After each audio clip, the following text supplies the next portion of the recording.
96.9.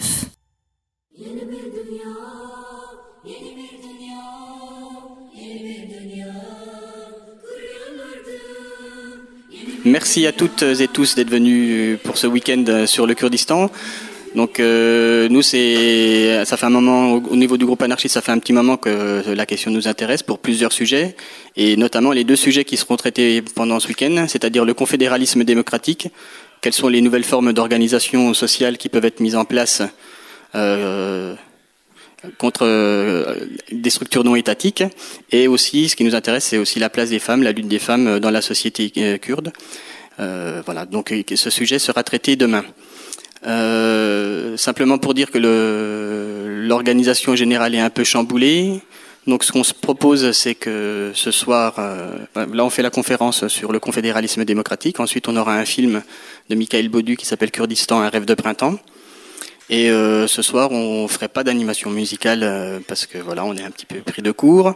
Et on fera plutôt demain. Donc demain on fait un repas partagé ici même à partir de midi.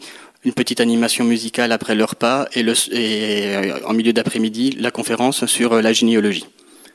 Voilà, donc j'ai laissé Mathis et Leïla intervenir, se présenter, et puis voilà, merci beaucoup.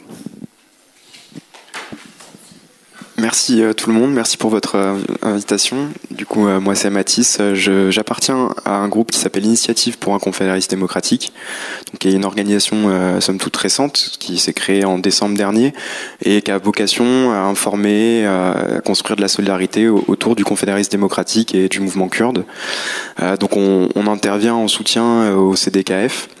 Et donc on est formé directement par des cadres comme Adem Ouzoum, Riza Altoum, des gens comme ça. Du coup on intervient comme là pour faire une conférence ou pour essayer de sensibiliser les gens, pour répondre surtout à des questions, parce qu'il y a plein de questions qui peuvent émerger sur tout le Moyen-Orient, sur le mouvement kurde, sur les mouvements de répression et aussi sur les initiatives qui sont mises en place. Et donc voilà, on est là pour ça, pour répondre à certaines interrogations. Donc n'hésitez pas. Personnellement, je suis là jusqu'à aussi demain, donc si vous avez besoin, on pourra toujours se voir en dehors de la conférence. Bonjour à tous, moi je suis Leïla, j'habite dans le coin ici du côté de Rio. Je représente notre mouvement, c'est ZIN, l'initiative ZIN. Le ZIN est le prénom d'une femme qui a été... comment on pourrait dire ça ? On va dire c'est la Juliette des Kurdes, dans Juliette, Roméo et Juliette, quoi. Et nous, on essaie ici à Besançon de créer un mouvement déjà de sensibiliser, de regrouper tous les Kurdes et en même temps sensibiliser l'opinion publique pour le problème des Kurdes, en particulier le problème de la femme, sa révolution, sa place dans la société kurde et les petites alternatives qu'on pourrait nous apporter justement dans cette lutte qui est une lutte internationale pour la femme. Voilà en gros, donc le problème, nous ça fait 2 ans, on va dire à peu près 2 ans qu'on travaille un peu, mais on se limite à Besançon. Nous avons des contacts aussi avec d'autres groupes de femmes qui luttent aussi pour la libération de la femme kurde, que ce soit du côté de Strasbourg, Paris ou bien dans les autres villes, dans les autres pays, en Angleterre, en Allemagne, etc. Donc voilà.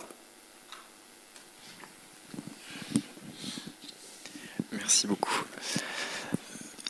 Du coup, je ne sais pas exactement votre niveau, vos connaissances, etc.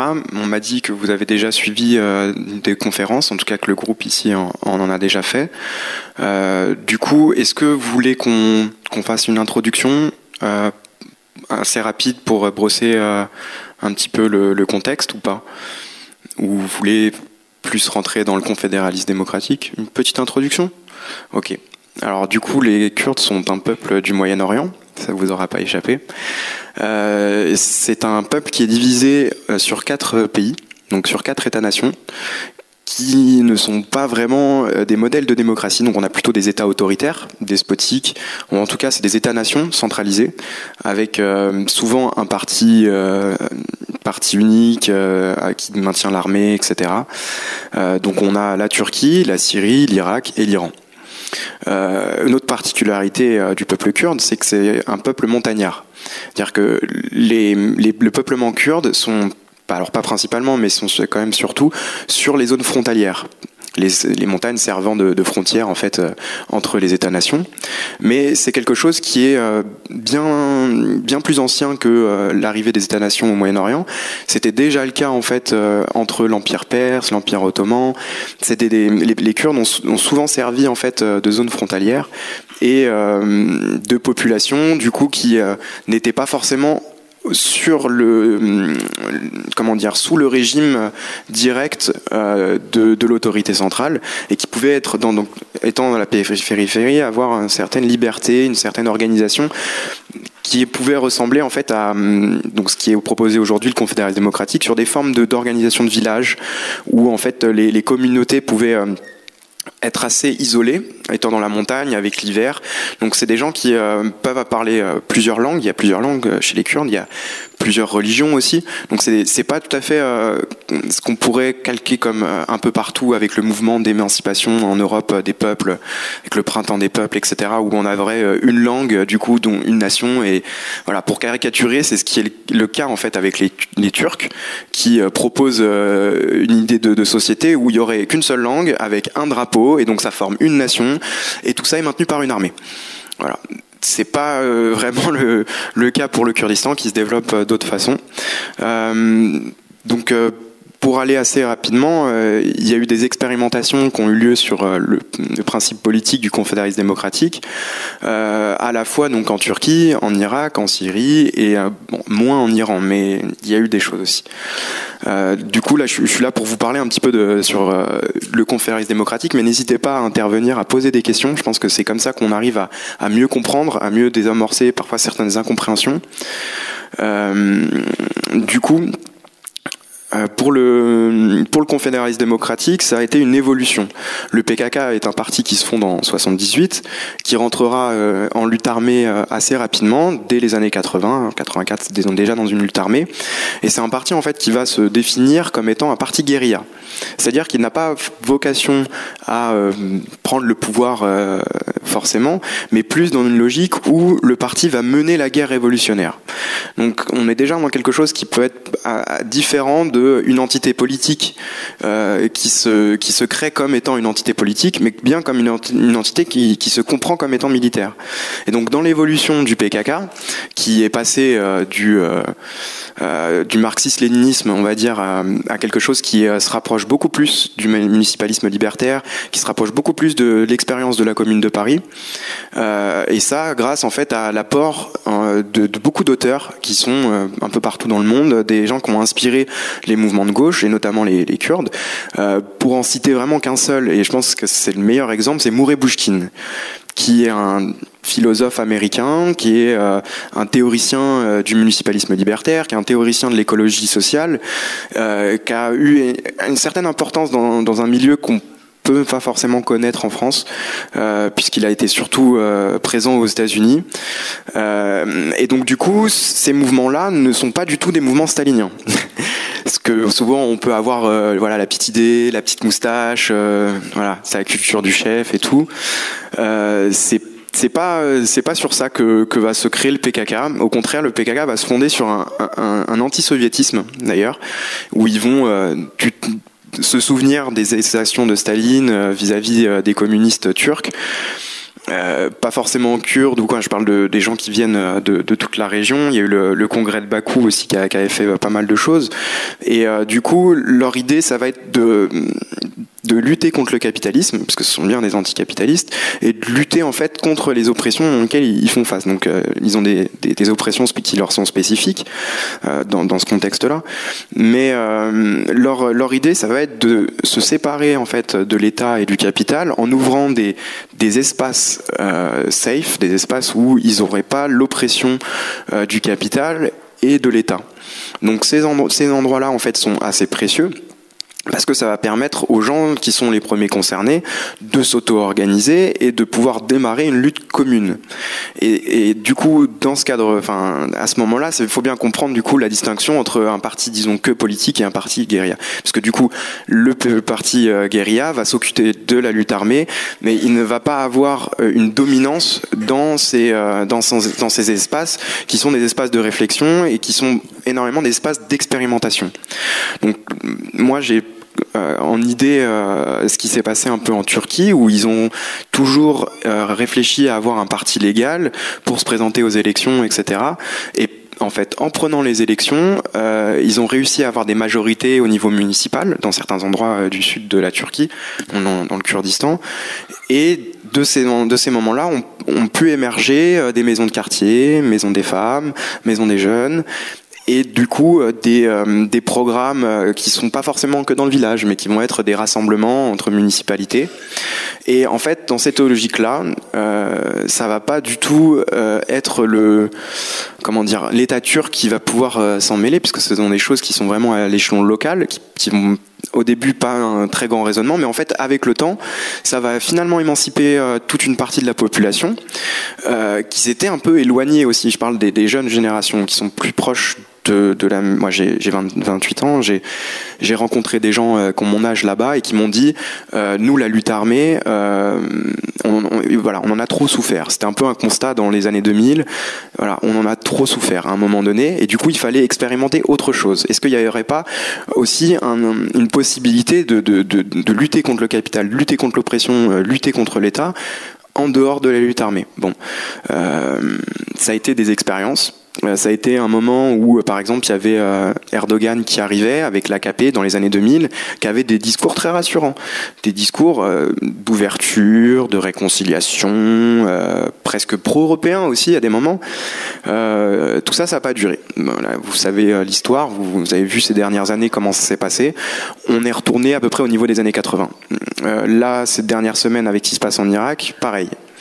Donc grosso modo, ça a été des moments où il y a eu un contexte en fait où des choses ont été permises qui n'était pas le cas avant. Et donc du coup, avec ce confédéralisme démocratique qui vise à aboutir à une société disons type fédéral, dans la grande idée, ça serait de reprendre un petit peu quelque chose qui est comme la confédération helvétique, c'est-à-dire où on a une confédération, où on n'a pas un État central qui va tout décider, mais bien les populations qui vont pouvoir s'exprimer, réfléchir et avoir en fait par une démocratie directe, la responsabilité de leurs actions, la responsabilité de leur avenir et de leur organisation même, en fait, de comment ils vivent leur vie, comment ils font fonctionner leur société. Pour arriver à l'élaboration de cette chose-là, donc je vous ai parlé de Murray Bookchin, ça a été des années de discussion, des années de réflexion, aussi d'introspection pour essayer de voir quelles étaient les limites et il y a eu des expérimentations concrètes qui ont été mises en place. Alors d'abord au sein de certaines universités qui ont été faites dans les monts Candiles, où c'était des moments où les guérillas étaient en formation et donc pouvaient essayer de réfléchir à leur émancipation personnelle, à lutter ce qu'on appelle comme contre l'homme dominant par exemple. On demandait aux hommes de ne pas avoir cette culture viriliste et on demandait aux femmes de prendre leur place et aussi de leur laisser cette place. Ça a été compliqué, ça n'a pas des choses qui ont été simples. On peut, je sais qu'en France aussi c'est le thème pour la conférence de demain, la place des femmes dans le mouvement kurde, mais c'est pas anodin qu'il y ait autant la question des femmes qui soient présentes dans la mouvance kurde, parce que c'est une société qui est très très très répressive. C'est une société qui est clanique, une société tribale, où le patriarcat en fait est bien plus dominant que chez nous. Ce qui fait que voilà, la place des femmes, elle est toute cadrée quoi. Elle est dans la société traditionnelle. Il y a quasiment pas de place pour les femmes en fait. À aucun moment elles vont avoir le droit de consulter, etc. Mais il y a aussi d'autres choses comme par exemple les jeunes non plus n'ont pas trop droit à la parole parce qu'ils sont jeunes. Du coup ils sont bêtes et qu'il y a que les vieux qui savent. Et donc c'est les vieux qui, comme ils sont vieux, ils ont le droit de parler et voilà. Donc il y a des choses très structurelles qui ne permettaient pas aux gens vraiment s'émanciper, ou même parfois juste de réfléchir en groupe, quoi. Donc l'idée, ça a été de créer ça dans les zones rurales principalement, puis après dans les villes, pouvoir essayer de créer ces espaces d'organisation collective, mais par les personnes qui sont les premières concernées d'abord. Et donc à partir de ce moment-là, les premières personnes concernées vont pouvoir définir ce qui leur importe à eux. À elles, pardon. Et à ce moment-là, la réflexion se poussant, il dit bon, comment on s'organise à un plus large niveau. Donc il y a des regroupements en fait de ce qu'on appelle in fine en fait des communes, ou alors des soviets. Enfin, le mot exact de la traduction ne convient pas forcément à notre langage français. Et ce qui voilà, il y a les cantons aussi, mais il faut comprendre aussi quelque chose, c'est que c'est pas forcément territorial. C'est-à-dire qu'une commune, par exemple, il existe au Rojava une commune du cinéma, où des gens qui sont passionnés de cinéma, qui ont des projets, qui ont des actions militantes, qui ont attrait en fait au cinéma, vont se regrouper. Et en fait, il s'agit d'un convoi itinérant qui va aller de tel endroit à tel endroit pour proposer ses services. Mais en tant que tel, ils sont reconnus comme étant une commune. Du coup, c'est à la fois territorial et pas territorial. C'est-à-dire que la possibilité d'adapter le confédéralisme démocratique à ce qui vous concerne, à ce qui structure votre existence. Voilà, on n'est pas dans un dogme où il n'y a qu'une seule façon de marcher. Il y a bien plusieurs approches différentes d'une même théorie. Donc c'est bien des expérimentations. Ça, c'est aussi assez important pour comprendre que il peut y avoir des choses qui sont critiquables et qui doivent être critiquées. Et donc si ça c'est pas présent, on n'arrivera pas à aller plus loin. Du coup, les regroupement, on va dire la coordination, va se retrouver à plus en plus de haute échelle, jusqu'à ce qu'on pourrait appeler le Soviet suprême, qui est le rassemblement de toutes les communes. Mais c'est pas un organe qui a une décision, qui prend des décisions fixes. C'est en fait un organe qui va faire venir les délégués, qui sont sous mandat impératif, et qui va proposer des solutions, parce que c'est les premières personnes concernées qui ont réfléchi, qui ont amené face à l'Assemblée plus grande avec d'autres délégués leurs réflexions, qui ont mis ça en commun, et après c'est censé du coup être un consensus, une solution de consensus qui va être amenée après à des échelles plus locales. Mais si à l'échelon plus local on juge que ce n'est pas une bonne idée, rien n'impose que ça soit mis en place. C'est-à-dire que si l'échelon plus local pense qu'il faut faire autrement, il continuera de faire autrement. Et ça sera tout aussi intéressant pour le mouvement qui va dire, voilà, vous expérimentez, vous testez telle ou telle façon de faire, et donc il faut après des retours d'expérience. Et là, j'arrive à un autre moment aussi dans ce qui est important pour le confédéralisme démocratique, c'est les phases de critique et d'autocritique. Donc, dans les mouvements de gauche, on a eu beaucoup de phases de critique et d'autocritique. Personnellement, ça a été une des plus abouties que j'ai pu voir. Dans le sens où ils prennent vraiment ça très très très au sérieux, personne n'y échappe, c'est vraiment très structurant et ils le demandent à tout le monde. Voilà, j'ai certains de camarades qui sont partis au Rojava, qui sont partis au Kurdistan de façon générale. À chaque fois, on leur a demandé qu'est-ce que t'en as pensé. Mais je veux pas savoir ce qui était bien. Ce qui était bien, on en reparlera après. Parlons-nous d'abord de ce qui ne va pas. Qu'est-ce qui t'a choqué? Qu'est-ce que tu penses qui était une erreur? Et ça, même du point de vue militaire. Voilà, j'ai des copains qui étaient là pour Raqqa, Manbij aussi. Ils ont été extrêmement critiques. Et ça, le PKK et la mouvance en général, on en est très emprunt de pouvoir justement dire mais ça me dérange, etc. Et donc du coup, si jamais vous n'êtes pas d'accord avec la mouvance kurde, en fait c'est bien. Parce que ça fait avancer les choses. Ils n'ont pas du tout peur, justement, non pas de la confrontation, mais vraiment dans un esprit de dialogue, de dire voilà, ça va pas. Ensuite, pour le confédéralisme démocratique, il y a eu plusieurs phases qui sont mises en place. Donc, je parlais des universités. Ensuite, il y a eu dans des camps de réfugiés qui étaient donc sous la tutelle, parce que la majorité des personnes étaient des membres du parti. Et donc, du coup, je pense à Marmour, en fait, qui est un camp de réfugiés qui a dû fuir la Turquie et qui a vécu sous plein de formes différentes parce qu'ils ont été à chaque fois pourchassés, ils n'avaient pas de statut, etc. jusqu'à ce qu'on finisse par leur donner un statut et donc un bout de terre dans le désert.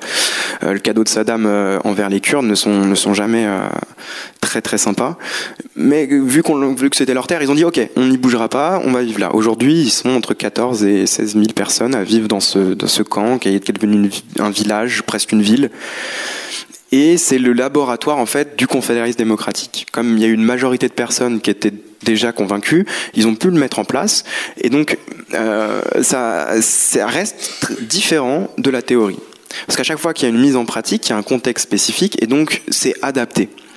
Et c'est pour ça aussi que moi, mon groupe Initiative pour un confédéralisme démocratique, et dans cette optique-là, c'est que on peut nous l'étudier, l'adapter et l'expérimenter sur place. Personnellement, je pense que c'est vraiment une solution vis-à-vis de pas mal de problèmes. On a eu pas mal de mouvements sociaux ces dernières années, et on voit que quand même il peut y avoir des réponses, ou en tout cas des outils ou des réflexions qui pourraient être assez intéressantes. Parce que finalement, entre ces différents territoires, puisqu'entre ces 4 États qui écartaient le peuple kurde, il y a des contextes différents. Et du coup, ça a eu aussi une certaine incidence, c'est qu'il y a eu des expérimentations différentes. Donc, j'ai parlé de Marmour, mais après, il y en a eu d'autres, après les universités de Kandil. Il y a eu toute cette phase dans le Kurdistan turc de pouvoir gagner les élections, d'être dans les mairies, d'être dans les conseils régionaux, et jusqu'à un moment donné, et ça pour moi c'est une très belle victoire quand même, pour montrer que le peuple kurde est capable de plus que simplement le PKK.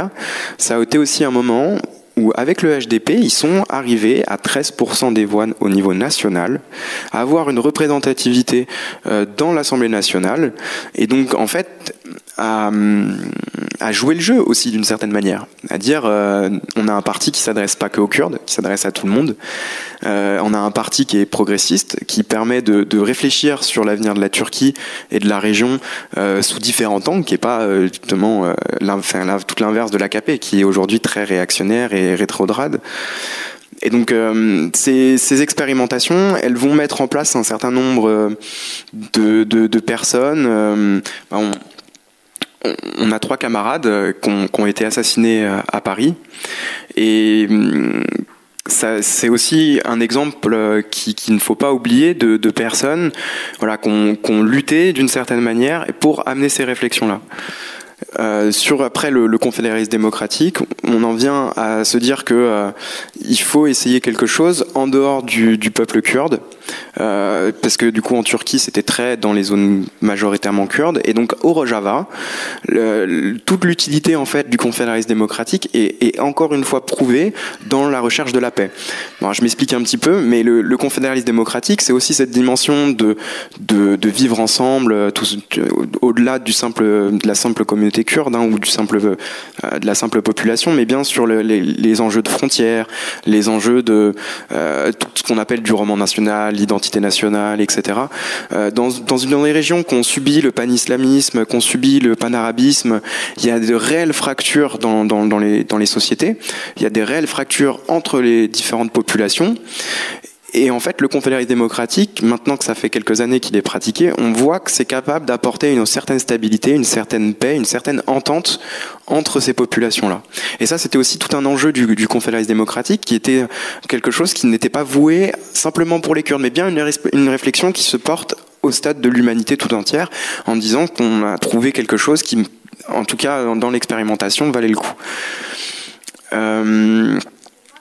Je vais peut-être passer un petit peu rapidement sur comment ça s'organise une commune, comment les Kurdes la mettent en place. Donc, comme vous l'avez compris, donc démocratie locale. Il y a une question d'intersectionnalité, etc. Donc, on demande à toutes les minorités, on va dire, donc les femmes, les minorités sexuelles, les jeunes, de pouvoir prendre des places qui leur étaient interdites avant. Et dans ces expérimentations, il y a plusieurs choses qui sont, on va dire, dans la théorie indispensables. C'est-à-dire que vous allez avoir, par exemple, pour votre commune, vous allez avoir un groupe qui va s'occuper de la défense, donc de l'autodéfense. Vous avez un groupe qui va s'occuper de la justice. Vous avez un groupe qui va s'occuper de l'économie. Vous avez un groupe qui va s'occuper de l'éducation. Et en fait, à chaque fois, ces organes vont travailler ensemble à amener en fait une autonomie et une indépendance de la commune en général. Donc on va travailler, par exemple, si je prends la défense, c'est l'autodéfense. Ça va être des moyens de protection par les personnes qui sont les premières concernées, sans qu'on ait du coup une police nationale qui date de Pétain, qui arrive et qui dicte ces choses, mais bien un ordre les gens se connaissent, donc pour désamorcer les situations, c'est déjà moins compliqué, parce que le principe n'est pas forcément, donc là après ça va avec la justice, n'est pas forcément de punir les gens. Donc on n'est pas dans une optique de justice punitive, mais bien d'une justice réparatrice. On va proposer aux gens, par exemple, qu'il n'y a pas la peine de mort, au Rojava, ça n'existe pas. Il va y avoir des peines de prison, mais l'enfermement, en fait, est quelque chose qui n'est pas conseillé, que le PKK n'aime pas, ayant subi eux-mêmes l'enfermement. Ils pensent pas que ça soit quelque chose qui doit être réparateur pour l'individu. Donc là, il est bien la question de savoir comment, en fait, la victime et le bourreau vont pouvoir trouver un terrain d'entente qui va amener réparation et justice, sans que, en fait, il y aurait des inégalités structurelles et de domination qui puissent se mettre en place, et qu'en fait, on rentre dans un cycle, en fait, un peu infernal. Faut pas oublier, comme c'est une société clanique, tribale, patriarcale, il y a aussi les crimes d'honneur, etc. Donc parfois une histoire judiciaire ne se finit pas avec une seule génération. Ça peut continuer. Donc je pense que vous avez à peu près compris, les personnes sont élues par la communauté, elles ont un mandat impératif qui leur donne l'obligation de rendre compte. Si jamais il y a une nécessité de prendre une initiative, il faut prendre une initiative. Je veux dire, si on n'a pas le temps de se réunir pour en discuter, voilà. Sauf que la personne doit venir s'expliquer. C'est-à-dire que elle passe directement, on pourrait dire ça en jugement ou en tribunal, ou en tout cas on va lui demander de faire son autocritique et dire tu as utilisé ton mandat, tu as pris telle décision, explique-la nous. Et si l'Assemblée juge que c'était une mauvaise initiative, c'était pas une bonne décision, il fallait pas faire ça, la personne est condamnée, etc. Donc après elle peut être démise de ses fonctions, etc. Qu'est-ce que je pourrais vous dire aussi, comment c'est mis en place pratiquement sur place au Rojava en tout cas, par exemple, tous les droits sont pas ouverts à tout le monde. Ça c'est un truc aussi où on peut en parler, qui peut faire assez polémique, mais il y a des populations qui n'ont pas le droit de vote. Qui n'ont pas le droit de vote parce qu'elles refusent de signer la charte du Rojava.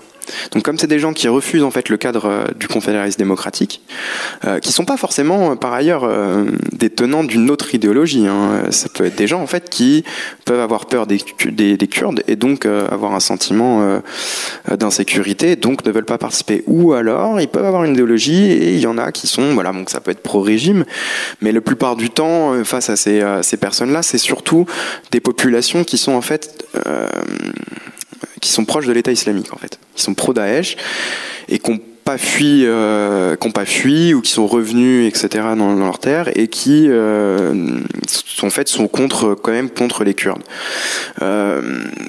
Parfois, les populations, donc à ce moment-là, pour le vote, le droit de vote, c'est des choses qui sont aussi débattues. C'est l'Assemblée qui décide. C'est l'Assemblée locale qui va décider comment la population va voter, etc., etc. Donc on a bien en fait plusieurs niveaux dans la démocratie, dans le sens où il y a différentes strates d'organisation, mais toutes ramènent en fait à l'échelon local. Et le but, c'est l'entente. Donc avec ces populations-là, effectivement, par exemple à Manbij, il y a des gens donc c'est des populations arabes qui n'ont pas le droit de voter, mais c'est pas parce que les Kurdes ont voté contre. En fait, il se trouve que les Kurdes ont voté pour, qu'ils voulaient leur donner le droit de vote, même si c'était des gens de Daesh, ils voulaient leur donner le droit de vote, mais le reste de la population, qui donc est arabe, turkmène, a voté non. Et donc on peut avoir des effets comme ça qui peuvent nous revenir dans la presse, qui sont pas forcément bien détaillés, et du coup on peut avoir vraiment de grosses difficultés à comprendre comment ça fonctionne sur place. Sur l'optique de l'économie. Comment ils vont organiser ça? La lutte contre le capital dans une situation de guerre civile n'est pas une priorité. étant donné que déjà il n'y a pas beaucoup de capitaux, il n'y a pas beaucoup d'usines, il n'y a pas beaucoup d'ouvriers, il y a surtout des grands propriétaires terriens, il y a surtout une économie qui est dans le domaine agricole. Les populations kurdes sont souvent, ou en tout cas les espaces là où il y a les populations kurdes sont souvent des espaces riches, qui ont des sources du sous-sol, qui ont une terre fertile, qui ont des ressources d'eau, ça c'est très important dans la région, mais qu'on bénéficie pas en fait. Parce qu'il n'y a pas eu, par exemple, les aménagements nécessaires, ce qui est aussi des volontés politiques derrière tout ça. Et donc, en fait, avec la fuite des classes supérieures, la fuite des classes moyennes, des grands propriétaires terriens, etc., ils ont pu mettre en place deux choses qui, à mon avis, sont pas bêtes et assez intéressantes.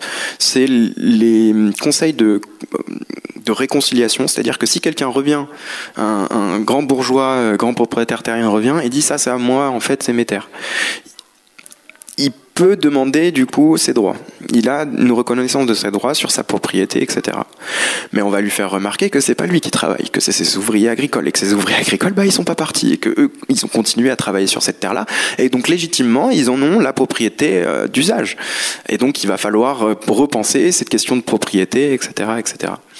Et en dehors de ces cas-là, il y a surtout le côté pratique. Comment on fait pour manger ? Ça, c'est quelque chose qu'on a pu voir aussi à Kobané ou à Nissa, où il y a des coopératives qui se mettent en place. Et la coopérative va vraiment être c'est vraiment pour moi assez efficient. Toute la population peut y participer. Chacun a une part délimitée, et donc il n'y a pas d'actionnaire majoritaire. Tout le monde va participer à la vie de cette entreprise, mais sous différentes échelles. Du coup, il va y avoir des champs qui vont être mis en place. Prenons le cas d'une boulangerie. Je vous l'ai dit, c'est pour se nourrir. Donc, il nous faut des champs pour le blé, des machines pour récolter le blé. Après, il faut un moulin, donc ce qui fait espace de fabrique pour le pain. Il faut moudre. Après, il faut cuire. Et il faudra aussi vendre. Et en fait, tout ça est mis en question. Et tout ça, c'est les premiers concernés, donc les habitants, qui vont décider, qui vont dire, mais en fait, la boulangerie, elle est trop loin. Il faut qu'elle soit beaucoup plus proche. Donc, on va créer une boulangerie, des points de vente, en fait, là où ça intéresse les gens. On n'est jamais venu vous voir, vous dire, où est-ce que tu veux retirer ton pain ? Là, du coup, c'est réfléchi dans la ville, comment on s'organise pour s'alimenter. Et donc, sur ces questions-là, en fait, c'est des choses qui favorise aussi une réconciliation, puisque les personnes, il n'y a pas forcément de domination tout le temps kurde, c'est des personnes qui peuvent être de différentes minorités, et donc du coup ce travail en commun, cette reconstruction aussi des villes est un élément dans le confédéralisme démocratique qui amène à discuter les uns avec les autres, à travailler les uns avec les autres. On va avoir dans la même question, là ça me fait penser, mais on nous avait parlé, imaginons une route, ça c'est un truc très pratique qui peut peut-être vous aider à comprendre. Imaginons on a une route, en fait la route elle va traverser plusieurs villages. Chaque village va pas juste entretenir son portion de route, ça serait ridicule en fait. Du coup, pour que la route soit dans l'ensemble bien comment dire, praticable, ils vont avoir en fait une confédération des communes où la route traverse. Et donc ça va être une organisation entre plusieurs communes, etc. Donc aussi on a une certaine idée même d'ingénierie sociale ou d'ingénierie urbaine, etc. De dire que les premiers concernés, même s'ils sont pas forcément des grands techniciens, peuvent donner leur avis et peuvent en fait être décisionnaires vis-à-vis de ces questions-là. Ce qui est très loin de notre technocratie actuelle où on demande de moins en moins l'avis des gens, quoi. Mais sur des choses de décision, pas sur une ordre de consultation. Parce que nous, on nous consulte, par exemple, notre démocratie, elle est consultative. On nous demande pas de prendre des décisions. On nous demande, vous êtes d'accord ou vous n'êtes pas d'accord ? Là, c'est vraiment de l'ordre du décisionnel. Et surtout, tout le monde peut arriver et dire, mais moi, je suis pas d'accord. J'ai vu, par exemple, à Marmour, il y a eu tout un truc où, qu'en fait, il y a à côté du cimetière, il y avait une parcelle d'habitation et c'était un jeune. Et en fait, il a monté un mur parce qu'il voulait pas voir le cimetière tout le temps, ce qui peut être compréhensible aussi. Et du coup, il a pas demandé l'autorisation. Donc ils lui ont demandé d'enlever le mur, mais ils lui ont donné une amende. Et donc là, il y a eu après ils ont pu réfléchir et dire ouais, mais attends, il est jeune, non, il n'a pas demandé l'autorisation, d'accord. On lui a fait détruire le mur, donc maintenant il y a plus de soucis. Mais l'argent, là, c'est quand même difficile parce que en vrai, il n'a pas de travail, etc., etc. C'était bon, comme vous savez certainement comment ça se passe au Kurdistan. Donc voilà, il y a une question où la justice, elle n'est pas irrévocable, où en fait on peut encore venir négocier, dire voilà, en fait je pense que ça c'est injuste, et ça peut prendre longtemps, mais c'est des choses qui se font en fait. Et ce qui n'est pas le cas où chez nous, à un moment donné, on ne peut pas revenir sur une décision. Là-bas, c'est possible. Je ne vais pas dire que ça soit toujours le cas, ou en tout cas on vous donnera peut-être pas toujours raison, mais en tout cas vous avez l'opportunité de le faire. Et c'est pas des choses qui sont anodines, comme je vous l'ai déjà dit, dans cette société-là. Ça amène vraiment beaucoup d'expérimentation, beaucoup de liberté qui n'était pas présente avant. En fait, je me suis rendu compte que là, encore une fois, voilà, je parle. Mais j'aimerais bien que vous aussi, vous puissiez poser vos questions. Donc je pense que si on a encore un peu de temps, j'ai pas regardé ma montre. Mais ça serait cool si vous aviez des questions que vous puissiez répondre, parce que sinon je peux parler longtemps. J'aurais beaucoup de choses à dire, mais... Ouais. J'ai une petite question sur la justice, parce que du coup, vous avez dit qu'on n'enfermait pas trop les gens. C'est quoi les autres sanctions alors qui sont... Alors... Vous avez parlé de réparateurs. Oui. Donc, bien évidemment, il y a des goulags. Non, je déconne. Non, il y a des endroits en fait où effectivement on essaye de voir d'autres prisons. Donc c'est pas les prisons là-bas, elles sont, quoique les prisons irakiennes sont moins dégueulasses que celles françaises, de l'aveu de camarades qui ont été emprisonnés là-bas et ici. Du coup, en Syrie, en tout cas, c'est pas le cas. Les prisons, elles sont pas bien du tout. En Turquie, il y a eu des efforts qui ont été faits, surtout quand ils ont compris que rassembler 150 PKK ensemble, ça allait pas les dessouder, ça allait pas casser le collectif. Et du coup, il y a ces idées d'espaces beaucoup plus ouverts. Donc, on va avoir des peines aménagées. Donc, la personne, par exemple, va être assignée à déjà recevoir des cours, par exemple sur le sexisme, etc. Donc là, il y a vraiment des choses qui sont mises en place pour informer les gens. Alors, ça les fait pas forcément changer d'avis, mais au moins on leur a dit, quoi. Voilà. Et de toute façon, il y a les camarades qui sont là et elles font bien le taf. S'il y a un mariage forcé, elles débarquent avec les calaches et ça se règle.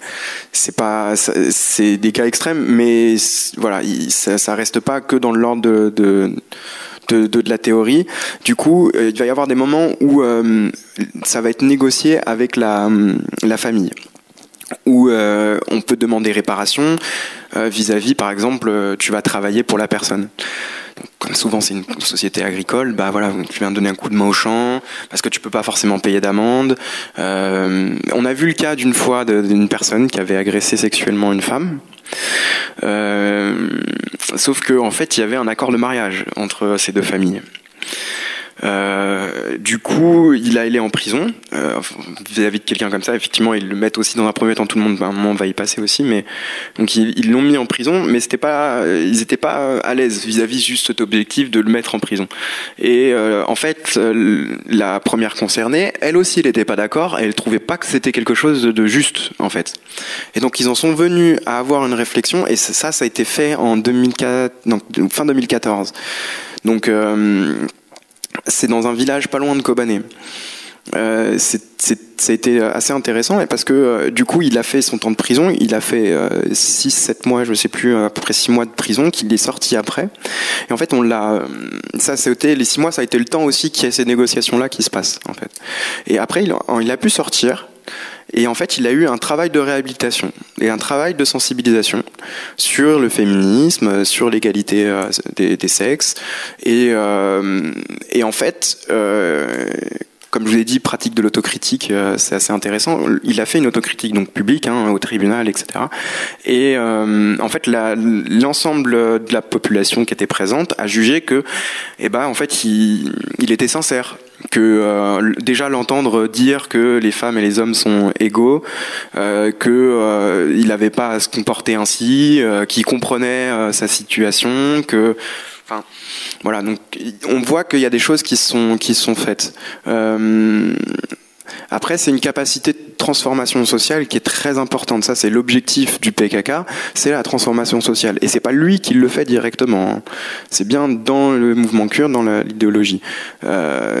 Parce que, du coup, beaucoup de guérillas sont pas forcément déconstruits très bien.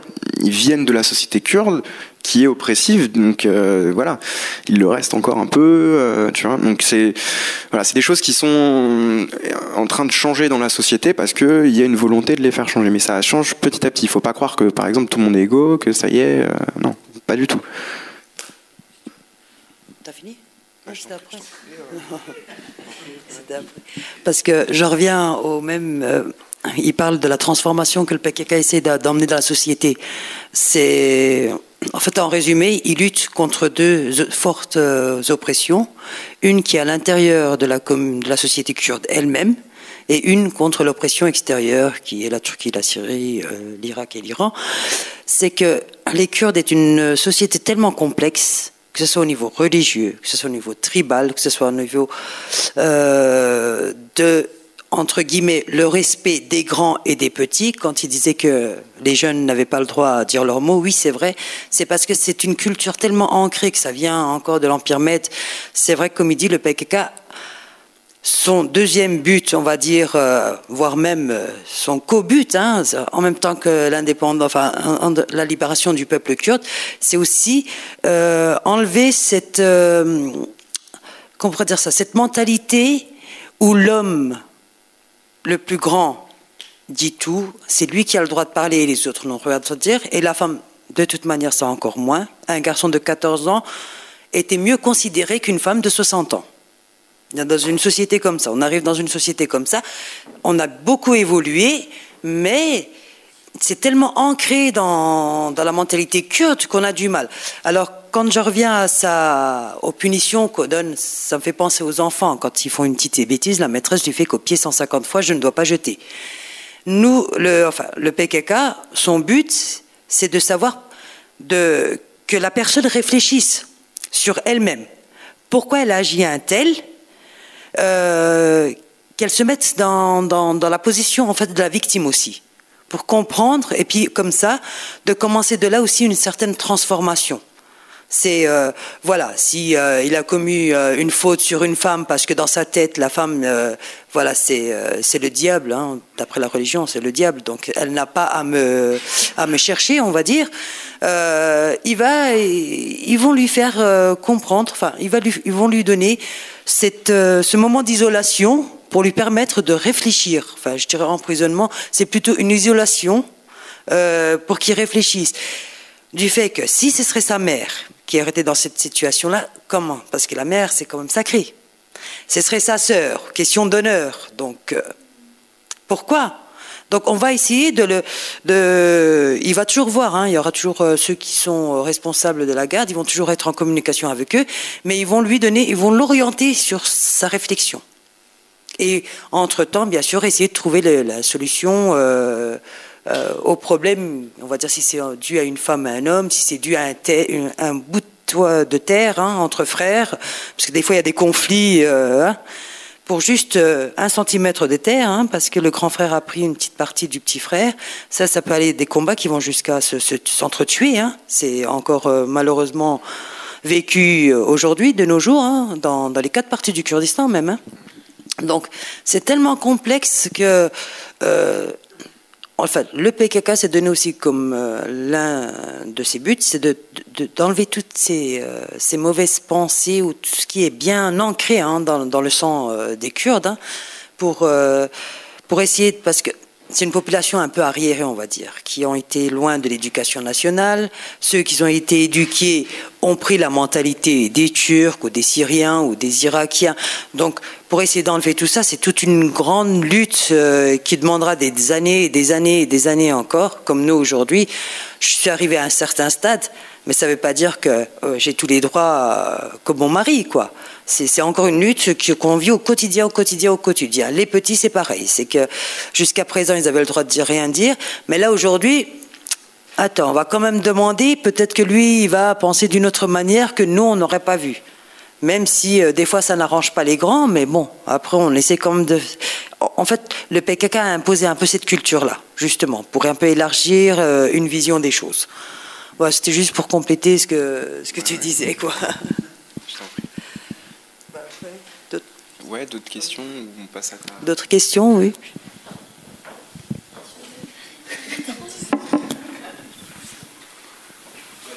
Je sais pas si ça marche. Ouais, je crois. Hein. Non? Mais de toute façon, je parlerai fort, donc je crois pas que j'en ai besoin. C'est gentil.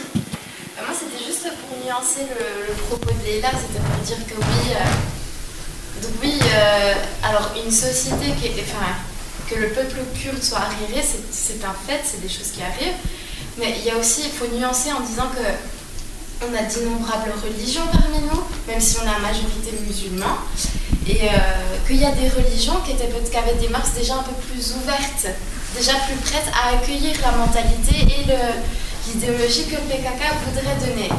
En fait, je trouve que c'est important de nuancer parce que, à l'entendre comme ça, pour quelqu'un qui s'y connaît pas du tout, il va se dire « Oh là là, les Kurdes, qu'est-ce que c'était avant ?» C'est pour ça qu'il faut le nuancer et dire « Oui, il y a des religions, il y avait des religions qui permettaient... » Moi, je sais que... Moi, je suis pas musulmane, je suis kurde, mais je suis alévi. Et je sais que chez nous, dans la religion même, on nous impose une égalité homme-femme. Nous, quand on fait des cérémonies religieuses, les femmes et les hommes ne sont pas séparés. C'est quelque chose qui ne se fait pas. Donc forcément, quand il y a eu ces changements au sein de la société kurde, les premiers, on va dire, qui ont été impactés et qui ont eu des difficultés, ça a été surtout ceux qui étaient musulmans.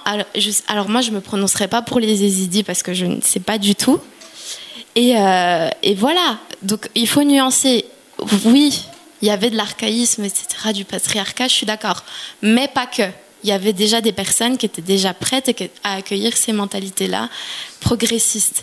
Juste pour compléter ce que tu dis, oui, il y a les différences religieuses. Il y a les Alévis, il y a les Sunnis, il y a les Chiites, il y a les Yézidis. Et il y a encore d'autres religions. Il y a les Chaldéens, ceux qui sont plus ou moins chrétiens. Il y a beaucoup de religions. Toi, ce que tu veux dire, c'est que c'est la communauté alévi que tu mets en avant parce que tu es alévi. Ce que je veux dire, c'est pas l'égalité entre l'homme et la femme. C'est que dans ta communauté, la communauté des alévis, c'est aussi une communauté musulmane, mais qui est différente des sunnis. Qui est différente du sunni parce qu'ils ont plus, on va dire, adoré le prophète Ali que le prophète Mohammed. Mais ce sont deux prophètes qui viennent de la religion musulmane. De une, et de deux, quand tu regardes bien dans ta population, enfin dans la population, parce que les Alévis, il y en a à Dersim, il y en a à Maraş, il y en a à Bingöl, il y en a encore dans beaucoup d'autres en Turquie. Oui, ça c'est en Turquie. Ouais. Et il y en a aussi du côté de l'Irak. Il y a aussi du côté de l'Irak. C'est pas la même religion, mais c'est pas grave. Mais ce que j'essaie de te faire comprendre, c'est que oui, certes, la femme vous avez une ouverture un peu plus, enfin une vision un peu plus ouverte au niveau de la femme, mais c'est dû à quelque chose aussi. Il faut bien trouver aussi, ça vient d'où le problème.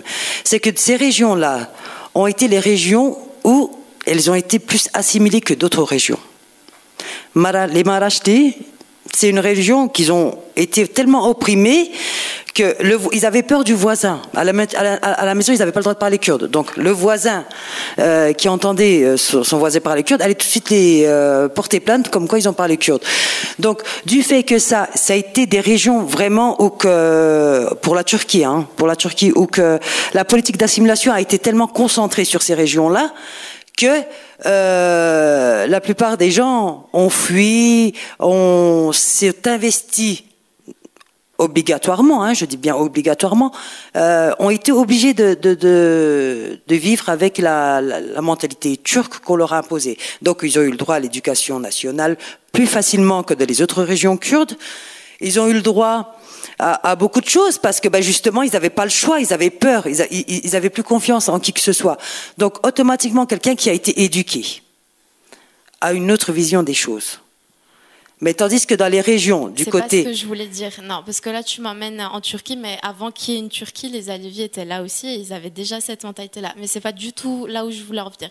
Ce que j'essaie de dire, c'est qu'il faut nuancer les propos en disant, oui, les Kurdes ont eu une mentalité archaïque, etc., où ça a été très difficile d'amener tout ce qui est nouveau, tout ce que le PKK va annoncer et toutes ces bonnes mœurs, ces bonnes valeurs. Ça a été un travail qui a été difficile, certes, mais avant tout, il y avait des prémices. C'est ça que j'essaie de dire.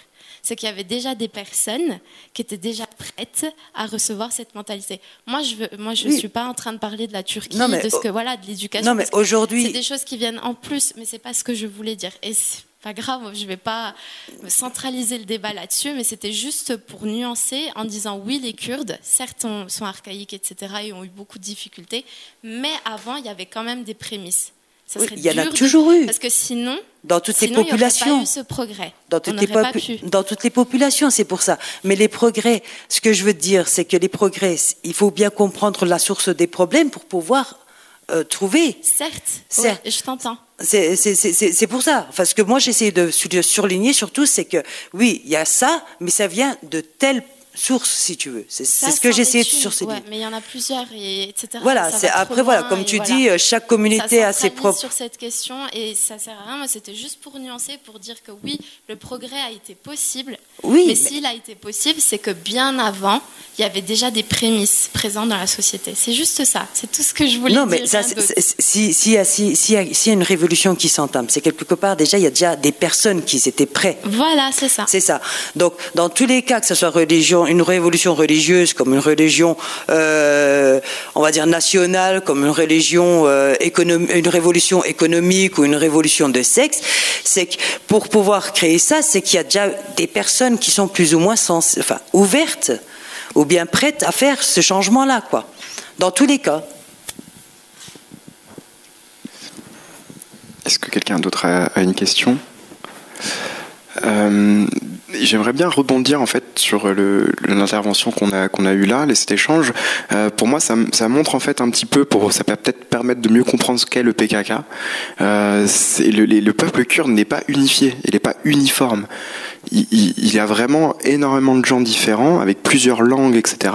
Et du coup, ça a été aussi un des travaux du PKK de se faire rencontrer ces gens-là. Des gens qui sont différents, qui parlent pas forcément la même langue, et que du coup le projet politique en fait s'en trouve aussi inspiré de cette idée que c'est pas surtout avec l'exemple en Turquie de une langue, une nation, un drapeau, mais de pouvoir essayer de comprendre par-delà les langues, par-delà les différences, et de pas se dire que ah non, ils sont différents, ils font ça comme ça, ils sont bizarres, tu vois, d'une certaine façon, mais bien essayer de s'inspirer des bonnes pratiques qu'il y a un peu partout. Et voilà, l'effet qu'il y ait des différences culturelles et cultuelles assez importantes dans la population kurde a permis en fait une ouverture d'esprit qui après s'est retrouvée dans tout le côté plus intellectuel et théorique, par exemple, de recherche à l'étranger, d'informations, d'expériences qui pourraient aider le mouvement kurde à s'émanciper. C'est pour ça que j'en revenais à tout j'en reviens à Mouré Bouchkine, dont j'ai cité le nom en premier, qui est effectivement une des personnes qui a aujourd'hui le plus d'incidence. Mais il y a pas que lui, hein, il y en a vraiment énormément. Quand j'étais là-bas, on parle aussi bien de Foucault, de Camus. Ils ont même plus lu Chateaubriand que moi.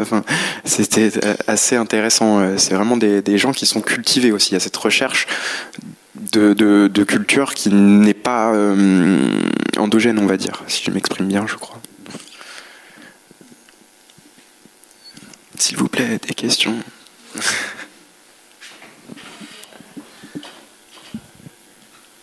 Alors la question, parce que je suis prof de langue et j'ai l'impression que vous parlez tous très très bien français. Du coup, je me demandais s'il y avait quand même une grosse éducation sur les langues. J'ai l'impression que, je sais pas, alors c'est vous qui particulièrement avez bien appris le français. C'est une question bizarre, désolée. Du coup, j'ai le micro, mais bien sûr, tu pourras répondre. Moi, je suis français. Je suis d'origine sicilienne. En fait, je suis pas kurde. Mais étant méditerranéen, j'ai la chance qu'on me prenne pour un local partout où je vais. Voilà, donc que ça soit en Iran, en Irak, en Syrie, en Turquie, Je suis local, il n'y a pas de problème. Voilà, c'est ça. Et du coup, oui, il y a des cours de langue. Effectivement, déjà, il y a les cours de kurde qui sont mis en place pour pas que la langue se perde, puisqu'elle est interdite dans quasiment tous les pays où elle a été. Et donc, du coup, les populations exilées ont parfois du mal à... Voilà. Donc, c'est aussi un travail et de résistance. Mais il n'y a pas énormément de gens, effectivement, qui en tout cas qui sont dans le mouvement et qui peuvent aussi être aussi bilingues. Tout le monde n'est pas fidane, c'est sûr. Moi je suis d'origine 100% kurde, simplement je suis née en France et j'ai grandi en France. Voilà, donc c'est pour ça que j'ai pas vraiment d'accent. J'ai été à l'école ici en France, mais bon, j'ai toujours de ma famille, on a toujours été pro-kurde, on va dire. Donc c'est pour ça que j'ai pas vraiment d'accent. Mais juste pour ajouter par rapport à la Confédération, à Marmour, au camp de Marmour, ils avaient déjà entamé comme c'était un peu autonome, on va dire, une communauté autonome, ils avaient mis déjà l'éducation nationale plus ou moins en pratique. Je ne sais pas ce qu'il en est aujourd'hui parce que je ne me suis pas mise à jour, mais à l'époque, c'était vraiment l'alphabet en kurde, en latin, parce que le kurde vient aussi c'est une langue indo-européenne. Donc voilà, c'est par rapport à ça. Bon, après, c'est vrai que, comme dit, on prend toujours en considération les régions. Hein. Un Kurde d'Irak écrira plus facilement en arabe qu'un Kurde de Turquie qui, lui, écrira en latin. Donc voilà, c'est en mettant tout ça tout doucement en pratique. Après, au Kurdistan d'Irak, je ne sais pas ce qu'il en est aujourd'hui, mais je pense que l'éducation nationale a commencé à prendre forme. Mais je sais que pour le camp de Marmour, il y a quelques années, enfin il y a 10 ans en arrière, c'était déjà mis en place, quoi. Là, actuellement, il y a, si vous voulez, à Marmour, pour montrer l'auto-organisation, hein. Donc il y a tout un système qui va de la maternelle au post-bac. C'est-à-dire que vous allez avoir les maternelles, vous allez avoir les écoles primaires, et vous allez avoir les collèges, les lycées. Et du coup, en tout, il y a une douzaine d'établissements pour à peu près 16 000 personnes. Il n'y a pas d'études supérieures à proprement parler. Parce que c'est assez difficile. Il faut savoir, le camp de Marmour, au-delà du simple fait d'être dans le désert, est un camp qui est encerclé, qui est mis en état de siège par l'État irakien, qui est mis en état de siège par Daesh, qui est mis en état de siège par le PDK, et là actuellement qui est de nouveau mis en état de siège par l'armée irakienne. Enfin, là, pour l'instant, c'est des milices chiites, mais pour comprendre que c'est des gens qui ne peuvent pas vraiment sortir de chez eux. Donc leur ravitaillement déjà est compliqué. Pour aller à l'école, s'ils veulent aller à l'université par exemple, en tout cas s'ils sont boursiers, s'ils veulent recevoir une bourse, un logement universitaire, ils doivent écrire témoigner avec un sceau, etc., qu'ils haïssent le PKK. Ils doivent, alors que tout ça sait que tous les gens à Marmour sont PKK depuis toujours, et ils doivent renier en fait tout le combat de leur famille pour y aller. Donc en fait l'éducation est un terrain de combat aussi bien chez les exilés, là comme on a dit, pour l'apprentissage de la langue, pour pas perdre la culture, que là-bas, parce qu'ils n'ont pas le droit de parler la langue, donc il faut continuer à faire vivre la langue pour faire vivre la communauté, pour faire vivre l'identité. Et en même temps, il y a les études supérieures qui montrent bien que pour aller à l'université ou devenir médecin, tu es obligé de passer par un institut national, et donc tu as affaire à d'autres programmes, à d'autres langues, etc. Et donc ça, à Marmour, on le voit déjà, ils apprennent pas que le kurde, le kumandji par ailleurs, ils apprennent aussi le soumrani, donc ce qui est 2 langues kurdes, mais ils appellent aussi le béaba, forcément, comme en étant ils sont en Irak, de l'arabe. Faut voir que par exemple, comme tu le disais, je ne sais pas si vous l'avez noté, mais en fait au Kurdistan irakien, ils parlent le kurde, c'est la langue est kurde, ça va être le sorani ou même le kumandji, mais écrit avec l'alphabet arabe. Vous voyez ce que je veux dire ? Vous voyez, en fait, l'état de la colonisation va pousser extrêmement loin. Ça pourrait être un sujet de conférence en soi, en fait. Hein. Mais effectivement, sur les langues, il y a beaucoup de choses qui sont menées. Il y a à Marmour, par ailleurs, pour le post-bac, ils font des espèces d'écoles préparatoires pour être sûr que les gens ne soient pas refusés à l'université et pour qu'ils y restent. Parce qu'effectivement, il y a des discriminations parce qu'ils sont PKK, etc. Je veux juste rajouter aussi du côté de la Turquie aussi, quand l'ADP était quand il y avait on va dire une période prospère entre guillemets en Turquie. Le HDP avait mis en place dans chaque ville kurde comme à Diyarbakır ou à Şırnak, etc. Ils écrivaient bienvenue à Diyarbakır en turc, en dessous en kurde, et puis pour les villes où ils parlaient le Zaza, c'était en Zaza, c'était Hoş geldiniz Diyarbakır, Toprer Hatil Diyarbakır, voilà. C'était après, chaque région mettait aussi leur dialecte, on va dire, en plus du kurmanji et du turc, pour essayer de remettre en avant cette langue qu'on a essayé d'assimiler pendant des années et des années, quoi. Il y a beaucoup de différences entre les deux langues kurdes. Il y en a 4. 4. Si. Il y a encore beaucoup de dialectes. Alors on a le kurmanji qui est majoritairement parlé, on va dire. Il y a le zazaki, pour certains ils disent dimliki. Il y a le gorani et il y a le sorani. Ça, c'est les 4 principales langues parlées, on va dire, dans les 4 parties du Kurdistan. Mais il y a encore d'autres dialectes. Le lorani, encore beaucoup d'autres dialectes qui sont parlés vraiment minoritairement, qui, avec la confédération démocratique qu'on essaye d'instaurer ou qu'on essaye de créer, que toute cette population qui se différencie par leur langage ou par leur culture ou par leur religion, voilà, qui se représente au sein, sous ce chapiteau-là de la confédération, quoi. C'est ce qu'on essaye de mettre en avant.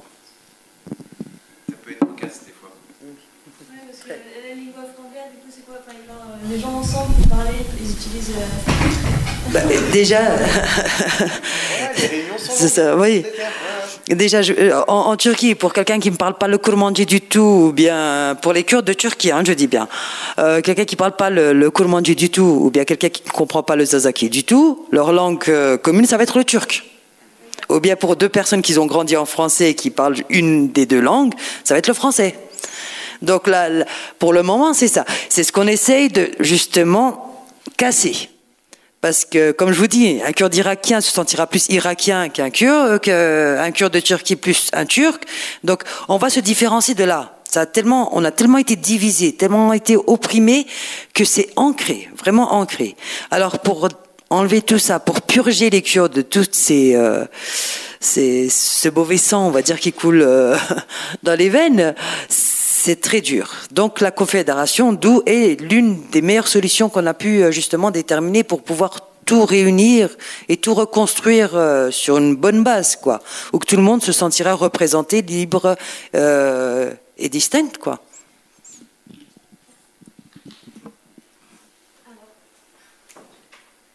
Juste pour ajouter, en fait, oui, on a plusieurs dialectes, mais c'est pas tout.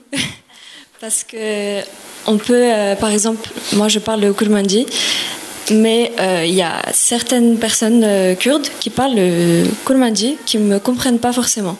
Donc on a aussi chacun nos mots, nos vécus, donc on est très très divisés par rapport à ça. Voilà. Juste pour vous dire, c'est comme un Alsacien et puis un Franc-Comtois qui vont se rencontrer. Ils auront une façon de parler qui seront un peu différentes, ou bien un Breton, ou bien un Marseillais. Donc après, il y a des mots qui vont être un peu plus changés, quoi. Entre les Suisses allemands et les Allemands, par exemple, qui parlent tous les 2 allemand, mais non.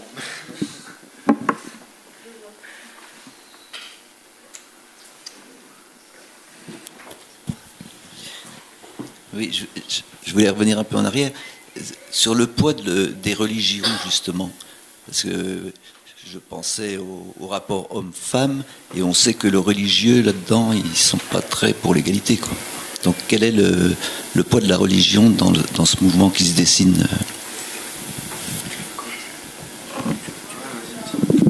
Le poids de la religion, c'est une réalité qu'on ne peut pas nier. Elle est là, elle est très forte encore dans beaucoup de régions au Kurdistan.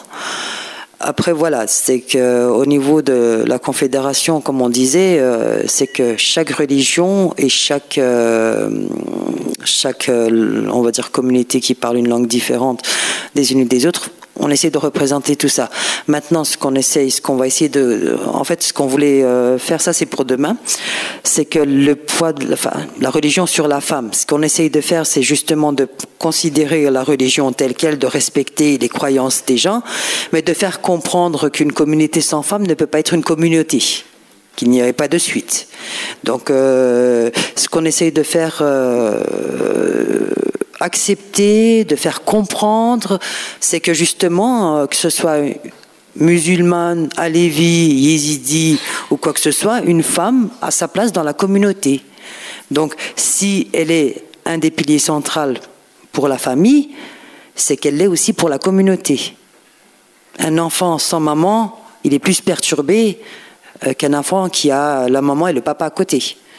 Donc on essaye de se baser sur ça pour que la communauté, on peut être tout à fait sunni, on peut être tout à fait musulmane, sans que la femme soit opprimée ou oppressée ou considérée comme rien.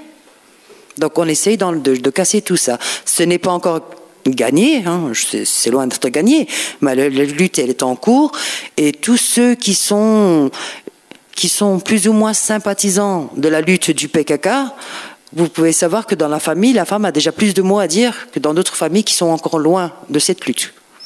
Ça, c'est aujourd'hui, sinon, moi je suis là en train de parler, c'est quand même grâce à la lutte du PKK. De toute manière, le mouvement des femmes a commencé vraiment avec cette lutte-là. On a compris tout de suite qu'une lutte sans femmes, une révolution où la femme n'a pas sa place dans la société, c'est une lutte qui n'aboutirait pas très loin. Donc voilà. Mais ça, normalement, on prévoit ça de débattre ça demain, donc je n'ose pas trop rentrer dans le sujet, quoi. Alors toi, Mathis? Juste pour reprendre deux choses sur les religions sont très importantes. Il faut pas le négliger et surtout elles vont avoir des incidences sur plein d'aspects de la vie. Donc aussi bien sur même la façon de réfléchir en fait. Donc ça peut être très pratique, mais ça peut être aussi très mental, quoi. Donc les façons de se comporter ou d'aborder les choses peuvent être extrêmement codifiées. On peut connaître ça aussi en Europe, mais pour les Kurdes, il y a quelque chose d'autre quand même où il n'y a pas une chapelle dominante sur toutes les autres. C'est ça qu'on voulait dire par rapport aux langues, etc. Il y a énormément de religions qui existent, qui sont par ailleurs millénaires. On a parlé des Alévis, on a parlé des Yézidis. C'est des populations qui, en fait, ont des expériences religieuses depuis bien plus longtemps que les chrétiens ou les musulmans. Du coup, pour le PKK, c'est des relations qui peuvent être assez différentes. Par exemple, avant que ça soit décrété un parti de femmes, avant qu'il y ait la mise en place de tout ce que Sakineh Nonchouz a décidé, il y avait des combattantes, par exemple, des combattantes voilées. Il y avait tout un discours qui avait pendant très longtemps, par exemple, a été contre la religion, très très fort. Mais ça peut s'expliquer. Je le dis avant parce qu'aujourd'hui ils en sont un peu revenus, notamment avec Daesh, etc. Ils ont compris que il fallait être un petit peu plus nuancé quand on parlait de religion parce que ça a commencé à échauffer un peu trop les esprits de tout le monde et que du coup, voilà, il y a des choses qui se sont passées en Turquie, mais pas que. Par exemple, il y avait un groupe armé sunnite kurde qui s'appelle le Hezbollah, je le prononce très mal, mais ça, voilà, c'est quand même la même chose, qui était du coup un mouvement pas proche, mais qui ressemble un peu à Al-Qaïda quand même, qui a été très important. On n'en parle pas, hein, on a inconnu en France, etc. Là-bas, par contre, c'était très très connu. Et ça a une grande incidence sur les populations kurdes, parce que par exemple, la bataille de Kobané, qui voit s'affronter les gangs de Daesh aux unités de protection des peuples, c'est des Kurdes des deux côtés. C'est un Kurde qui commande Daesh, c'est des Kurdes qui sont dans les camps de Daesh. C'est pas quelque chose. La religion, c'est vraiment pas anodin là-bas. Je pense que c'est vraiment quelque chose qu'il faut pas oublier, qu'il faut essayer de comprendre, parce que c'est pas du tout la même pratique religieuse que chez nous. Nous, on a eu vraiment une phase où la religion, ça a été mis de côté pendant pas mal de temps. Il y a des fendus qui continuent un petit peu leur délire, mais là-bas, c'est pas pareil. Bon, encore une fois, on parle beaucoup de la Turquie dans cette conférence, mais c'est peut-être aussi ce qu'on connaît le mieux personnellement. Et du coup, en Turquie, il y a une république laïque. Super, mais qu'est-ce que la laïcité en Turquie ? Déjà, qu'est-ce que la laïcité ? On pourra en débattre, mais en Turquie, ça n'a rien à voir avec chez nous. C'est pas du tout la séparation de l'Église et de l'État. C'est de la gestion de l'Église par l'État. Ça, c'est la laïcité en Turquie. Donc, rien à voir. Quand vous voyez un Turc qui vous parle de laïcité, sachez que ce n'est pas la laïcité dont vous avez l'habitude d'en avoir la définition ainsi. Ça n'a rien à voir. Et donc, du coup, la religion a du coup toute une autre incidence. Quand tout d'un coup, c'est un ministre qui va écrire la prêche du vendredi pour toutes les mosquées de Turquie. Vous voyez ce que je veux dire ? Donc le PKK dans cette optique-là doit dire non à la religion, oui aux religions. Vous voyez, c'est un peu difficile, mais ça permet. Pardon. Moi, c'est juste sur la religion. Je donne juste une anecdote qui m'avait un peu frappé. Justement, c'était à Diyarbakır. Il y avait un grand rassemblement à l'occasion de l'anniversaire du prophète. Il y avait presque 10 000 personnes qui étaient présentes. Il y avait je ne sais pas combien d'imams, mais une cinquantaine d'imams, et il y avait quelqu'un au micro qui expliquait qu'on ne pouvait pas imposer l'enseignement religieux à l'école et qu'il fallait laisser le libre choix de l'enseignement religieux. Et le fait d'entendre cela dans un rassemblement religieux devant des dizaines d'imams, j'avais trouvé ça assez intéressant comme démarche finalement, puisque c'est pas quelque chose auquel on s'attend dans un rassemblement religieux musulman. En effet, la religion est conçue d'une certaine façon, apprise d'une certaine façon, et en fait, il y a des gens qui en reviennent. Bon, on va encore reparler du PKK, mais il y a des imams qui ont rejoint le PKK. Parce que pour eux, ça avait une vocation spirituelle très importante et qui vont s'y retrouver. Donc, vous pouvez, c'est pas tout à fait antinomique en fait. C'est comme pour le cas avec des cathos des prêtres par exemple, qui vont rejoindre des guérillas. On peut parler de l'IRA par exemple, qui pouvait avoir une certaine utilité de l'Église catholique dans son mouvement de résistance ou même sa résistance armée contre l'envahisseur et l'occupant anglais. C'est aussi des choses qui sont aussi mises en place là-bas. Il y a des communautés qui s'autogèrent et qui ont mis en fait leur mosquée à disposition. À Marmour, le fils de l'imam et travaille pour la mairie.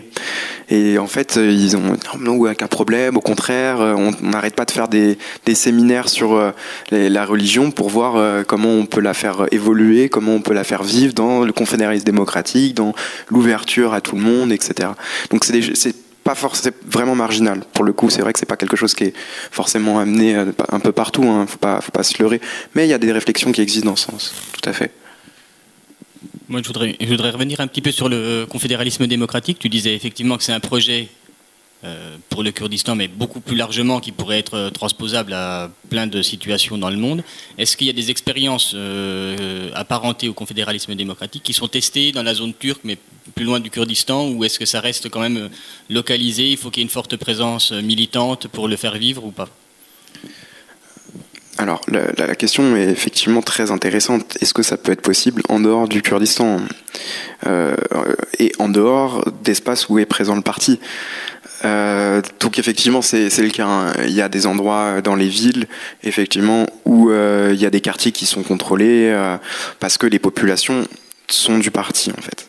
Donc c'est aussi quelque chose qui est assez contingent, qui va ensemble en fait. C'est-à-dire que si tu es militant de la mouvance, à un moment donné, tu vas essayer de mettre en place le confédéralisme démocratique. Ça tient aussi du fait que le fascisme turc est ce qu'il est, et que du coup, beaucoup de populations s'auto-organisent.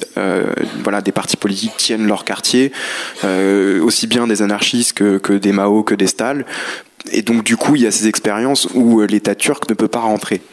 Nous, en France, on connaît quoi, certaines banlieues, et puis Notre-Dame-des-Landes, voilà, on a les ZAD, ou alors faut être riche, et puis à ce moment-là, en fait, tu peux t'échapper de toute chose, quoi. Mais c'est pas suffisant. Après, ce qui est mis en place en dehors, pour le coup, c'est pas forcément au Moyen-Orient. Et ça va être par exemple aux États-Unis, en Angleterre, en Allemagne, où il y a des communautés qui commencent à se fonder sur ce rassemblement politique en expérimentant le confédéralisme démocratique. Mais pour le coup, ça serait, pour être vraiment honnête avec toi, ça serait en fait plus des expérimentations de l'écologie sociale que du confédéralisme démocratique en tant que tel. C'est plus vraiment Mouré-Bouchkine que le confédéralisme démocratique. Voilà. Moi, je peux revenir à ta question. Moi, je pense que la confédération démocratique, ce serait en vue d'être un exemple pour tout le monde entier. Parce que quand on regarde bien, dans quasiment chaque pays, chaque continent, il y a beaucoup de minorités, beaucoup de peuples qu'on connaît pas, qu'on n'entend pas, juste parce qu'il y a une bombe qui a éclaté par-ci ou par-là.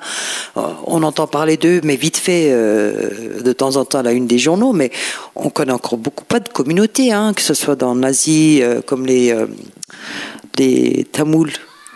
Il y a les Tamouls, il y a encore les Basques, ici entre l'Espagne et la France, encore en Arabie Saoudite, puis là, entre le Maroc et puis l'Algérie, les Berbères.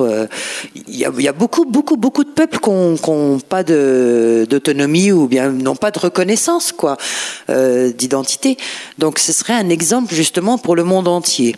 Et puis pour l'instant c'est plus expérimenté justement dans les camps comme Karmarmur ou bien dans le côté Rojava, mais il faut dire aussi qu'en Turquie ça a été testé indirectement quand le HDP est venu au pouvoir dans les villes d'où je suis originaire, Silopi, Şırnak, Cizre, Diyarbakır, Nusaybin, dans les grandes villes comme ça a été fait indirectement. Donc, tout en respectant la dictature, l'État turc, ça a été fait indirectement. D'où aussi, quand il y a eu la guerre contre le Daesh, ces derniers temps, il y a plus d'un an, quand ils ont vu que les Kurdes commençaient à s'autodéterminer, ils ont fait des massacres massifs dans ces villes-là, Cizre, Silopi, Şırnak. On a eu beaucoup de morts justement parce que le gouvernement voyait qu'il perdait son autorité sur ces régions-là et que le HDP devenait de plus en plus un exemple dans sa confédération, dans son système politique et puis social, quoi. Ça me fait penser que s'il y avait des gens qui étaient un peu fans de droit constitutionnel, là il y a un sujet qui peut être passionnant, justement parce qu'ils sont creusés le crâne pour respecter la loi de la Turquie, tout en essayant de mettre en place le confédéralisme démocratique. Et du coup, la dictature d'Erdogan a dû elle aussi se casser la tête à trouver des moyens légaux pour les inculper, démettre les maires de leurs fonctions, etc. Pourquoi je dis ça ? Pourquoi je dis que ça peut être passionnant ? Parce qu'en fait, la Turquie a pris exemple sur la République nationale française, sur tout notre côté très centralisateur jacobin, etc. Et donc, du coup, on peut avoir des cas vraiment semblables entre le droit turc et le droit français. Surtout qu'actuellement, on est en état d'urgence. Là-bas aussi. Et là-bas, comme ici, ça a été amené face au terrorisme. C'est fait pour répondre à des menaces qui, dans les mots en tout cas, si on regarde les choses, sont censées être identiques. Donc, je ne vais pas dire non plus que ce qui se passe en Turquie, c'est ce qui va se passer en France. Je m'avancerai peut-être un petit peu. Mais quand même.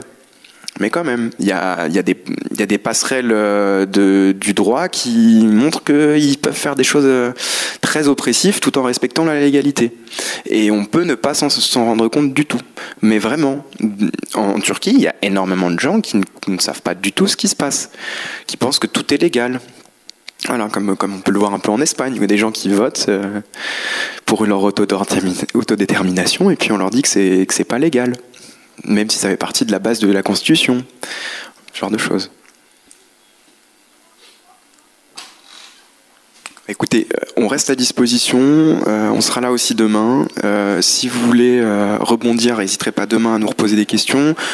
On a des flyers en haut pour nous contacter aussi, si vous voulez nous poser des questions à d'autres moments. Voilà, on reste à votre dispo en tout cas. Donc on vous propose 10 minutes, un quart d'heure de pause et puis après on reprend avec le film Kurdistan, un rêve de printemps avec Michael Boudu qui est le réalisateur qui est là et puis qui pourra présenter le film et qui pourra aussi continuer l'échange autour du Kurdistan. Merci.